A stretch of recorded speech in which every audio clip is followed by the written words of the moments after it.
பேர் என்ன? ஊர் என்ன? எந்த நாட்டை சேர்ந்தவன்? ஆமா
யார் தெரியுமாடா?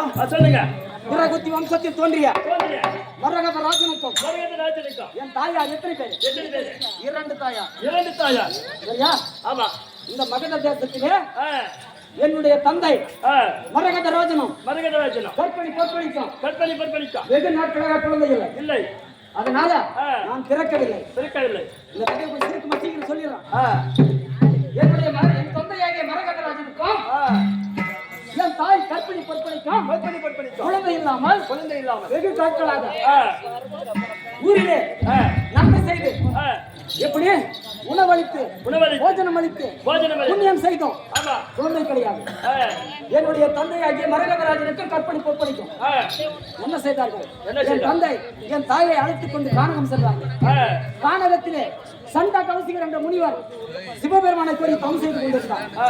அப்படி தவம் செய்து கொண்டிருந்த உடனே அங்கே யார் அப்பா நீ வந்திருக்கிறாய், மனைவியோடு வந்திருக்கிறாய், நீ யார்? 12 வருஷம் 14 வருஷமாக குழந்தை இல்லை. ஆமா. அதனால கானகத்திலே வந்து நெருக்கி அடைந்து கானகம் வந்திருக்கிறோம். அப்படியா? ஒன்றும் கவலைப்பட வேண்டாம் என்று சிவபெருமானை கோரி தவம் செய்து ஒரு மாங்கனி அவர் மடியில் விழுந்தது. யார் கொடுத்த மாங்கனி? சிவபெருமான் கொடுத்த மாங்கனி. அந்த முனிவருக்கு சண்டகவசம் இருக்கு. ஆமா. அந்த மாங்கனியை கொண்டு வந்து என்னுடைய தந்தையிடம் கொடுத்தார். நீ உடனே யாரு மகர தேசத்துக்கு அதிபதி, இங்க இருக்க தேவையில்ல, உன் மனைவியை கூட்டு போய் இதை அவருக்கு குடி என்று கொடுத்தார். என் தாய்க்கு என் தந்தைக்கு 2 மனைவி. அந்த பழத்தை எப்படி கொடுப்பது? ஒன்று கொடுத்தால்தான் குழந்தையா பிறக்கும். 2 மனைவி இருக்கிறார். அதை 2ஆக விட்டு ஆளுக்கு பாதியாக கொடுத்தார். ஆளுக்கு பாதியாக கொடுத்து அது என்ன ஆனது? கர்ப்பம் தரித்தார்கள். ஆமா. இருவரும் கர்ப்பம் தரித்து 10 மாதம் ஆன உடனே இருவரும் குழந்தை என்றார்கள். ஆமா. ஆளுக்கு ஒரு இடத்தில் அவர்களுக்கு ஆமா எப்படி பிறந்தது? எப்படி? ஒரு கண் பாதி மூக்கு பாதி 12 பல்லு. சரியா? வாய் 2, கை, காலு எல்லாம் கடைசியா பாதியாக இருவரும் பிறந்தார்கள். உடனே என் தந்தை என்ன பண்ணார்? ஆஹா, அடியே பாவிகளா, நான் அப்பவே சொன்னேனே, ஒருவருக்கு கொடுத்தால் இந்த கனி புசித்தால் ஒரு குழந்தையாக பிறந்திருக்கும். இருவருக்கும் ஆளுக்கு பாதியா கொடுத்தனால்தான் பாதி பாதியாக பிறந்து விட்டது என்று அது என்ன செய்தார்கள்? என்ன செய்தார்? கொண்டு போய் ஒரு அகழியில் ஜரை என்றும் அகழி 4448 அவதாரம் படைத்த காளி நீலி சூரியன் என்று சொல்லக்கூடிய எப்படி ஜரை என்ற வனத்திலே ஜரை வரும் வனத்திலே பூதகணங்களோட அந்த ஜரை அந்த வனத்திலே வருவார் ஊரை பாதுகாக்க. ஆமா, அந்த ஜரை என்ற வனத்திலே வீசி விட்டு வந்து விட்டார். உடனே நடு ஜாமத்திலே ஜரை பூதப்படைகளோட அங்கே வந்தார். எங்க இது பார்த்தால் அதிசயமாக இருக்குது இந்த குழந்தை. பாதி பாதியாக இருக்கிறது இந்த குழந்தை. என்ன அதிசயம் என்று என்ன செய்தார்? அந்த குழந்தையை எடுத்து ஒன்றாக சேர்த்த உடனே அது சேர்த்த உடனே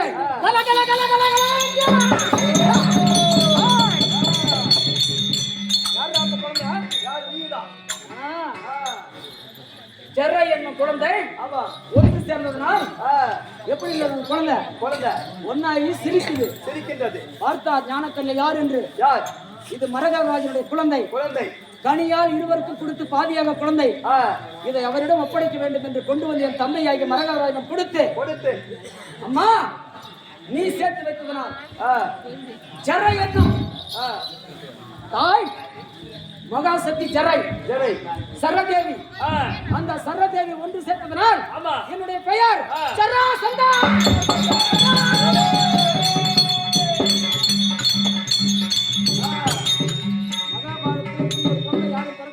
சராசந்தமா அப்படி போமா அப்படியே என் தந்தையாயிரா ஜரை என்னும் சரதேவியாக உருவாக்கப்பட்ட எனக்கு ஜராசந்தன் என்று பெயர் வந்தது. அவருடைய பலத்தால் எனக்கு எப்பேற்பட்ட பலம் தெரியுமா? 16,000 யாரும் பலம் படைத்தவன். ஆமா, மகாபாரதத்துல எட்டு பேரு. ஆமா, துரியோதனன், சராசந்தன், பீமன், கீசகன், மணிமாலன், கண்டினாசுரன். எப்படி இப்படி துரியோதனன் இப்படி சொல்லிக்கொண்ட 8 பேர். மகாபாரதத்துல 8 பேர் தான் ஒரே பலம் படைச்சவங்க. 16,000 பலம் படைச்சவங்க. ஆமா, அதுல இந்த ஜராசந்தன் ஒருவன். எப்படி ஜராசந்தன் ஒருவன். ஆமா, புரிந்ததா? என்னுடைய நாடு என்ன? சொல்லுங்க. மகத தேசத்தை தக்கத்தோடு பரிபாலனம் செய்து வரக்கூடிய ஜராசந்தன் என்றும் பொற்படைக்கு மரகதராஜனுக்கு பிறந்த வீராதி வீரன் என்றும் தெரிந்து கொண்டாயா? என்னை கண்டார் எப்படி இருக்க வேண்டும்? நான் என்னுடைய கணவனிடம் இப்படி போய் கட்டிக்கிறேன். தெரியுமா? அது அஷ்டவசத்தனக்கு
தெரியுமா? சொல்லுங்க.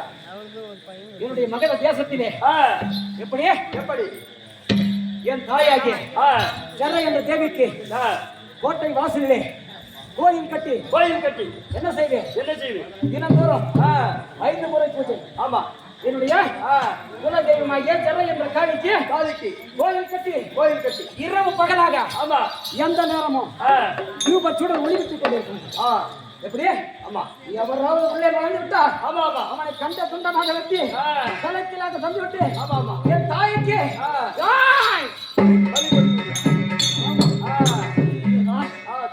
அது மட்டும் இல்லடா, என்னுடைய பேரை கேட்டா எப்படி இருக்கணும்?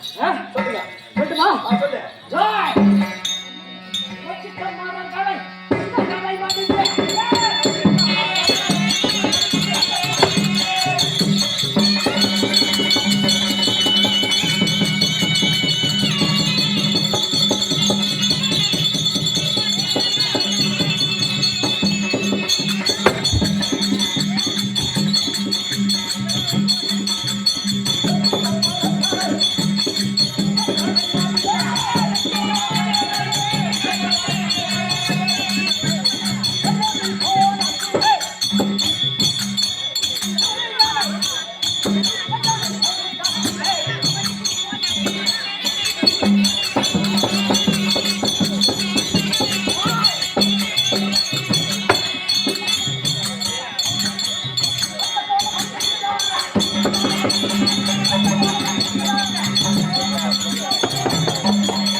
போய் சாப்பிட்டு நான் பார்க்கணும் சீக்கிரம் சரி